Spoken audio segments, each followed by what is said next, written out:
uninteresterified and hydrogenated soybean oils, calcium propionate, sodium acid pyrophosphate, cellulose gum. blah, blah, blah, blah. Hey everyone, it's Natasha of NatashasKitchen.com. I'm going to show you everything you need to know to make homemade flour tortillas with just flour, butter, salt, and baking powder. Let's get started. Also, let me know if you can spot Sharky hidden in this video. We'll start by whisking together the dry ingredients. That's flour, salt, and baking powder. Now add your softened butter and use your hands to incorporate it into the flour. Work the butter in until you have a sandy and fine crumb mixture. Now you'll need 1 cup of hot water. Carefully add that a little bit at a time, mixing as you go. Remember that water is hot, so avoid getting it on your hands. You can also use a firm wooden spatula, but your hands are really the best tools for making tortillas. You'll know you've added enough water when a sticky ball forms that pulls away from the sides of the bowl. The dough will feel pretty sticky at this point. You can use a flexible food scraper to clear the bowl, then transfer to a clean work surface and knead for 5 minutes. 5 minutes later. The dough will get less sticky as you knead, and it should be soft and elastic. Now pinch off balls of dough. They should be about golf ball sized. Cup your hand around the dough and roll it on the countertop until a smooth ball forms. Repeat that process with the remaining dough. You can make your dough balls smaller or larger depending on the size of tortilla you want. We're gonna make 10 8 to 9 inch diameter tortillas. Now we need to let that dough rest. Lightly oil a baking sheet or a platter. Now arrange your dough balls on that oiled platter just so they're not touching. Cover those with an oiled sheet of plastic wrap. Oiling the plastic wrap ensures that it doesn't stick to the dough. Let those rest at room temperature for 20 to 30 minutes. 20 minutes later. Before you start rolling, preheat a large non-stick 12-inch pan or a comal if you have one over medium-high heat. You want to get that to 500 degrees Fahrenheit. I'll link to this great infrared thermometer and all the tools I'm using in this recipe in the recipe notes. Before you start rolling out the dough, dust the work surface with flour, set the dough down, and gently pat over the top. Here's the process for rolling out a tortilla.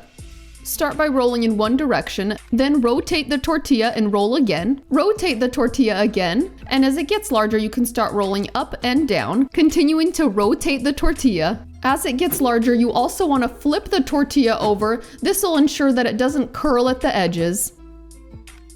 Continue rolling until you have a super thin 10-inch diameter round. You want to keep rolling until it starts looking transparent and you can start to see the counter through the tortilla. Transfer that to your preheated hot and dry skillet and let that cook for 20 to 30 seconds.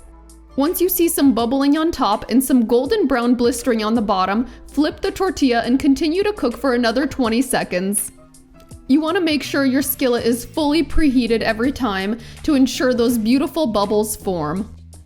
As you pull the hot tortillas off of the skillet, you want to stack them in a dry kitchen towel. Repeat this process with the remaining dough balls. The actual cooking process for tortillas goes really fast, so if you can enlist an assistant, it's definitely more fun to roll tortillas together. So the keys to making perfect, soft, and bubbly tortillas are making sure you let that dough rest, following the correct process of rolling out the dough, and cooking on a very hot skillet. And make sure it's a non-stick skillet. If your tortillas are sticking to the pan, they won't puff up as nicely. And don't be afraid to stack hot tortillas. Trapping the heat in the towel ensures they stay soft and moist. Oh yeah. And you know, honestly, this is even more fun when you do this with 2 people. Teamwork makes the dream work, am I right? All right, and I just am ready to dive into the taste test. You do want to let them sit covered until they're room temperature, then you can store them in a zip container or some kind of airtight container and just keep them at room temperature. These are so good for days, and I want to show you just how soft they are. Check this out, just how pliable they are, just amazing. These are perfect for burritos, for quesadillas, anything that you could need a flour tortilla for. Tacos, of course, my favorite. Or even sprinkle some cinnamon sugar on this and have like a churro tortilla. That's right. Look at how soft these are. And I've tried making tortillas all different ways. I've tried with oil, I've tried with lard. Butter is just my go-to. It smells great, it tastes so good. And honestly, homemade tortillas taste so much better than store-bought. They're pretty epic. And I love when they bubble like this because they get so soft afterwards. Look at how tender. I'm just gonna go right into this. Oh, something so satisfying about homemade tortillas. Oh.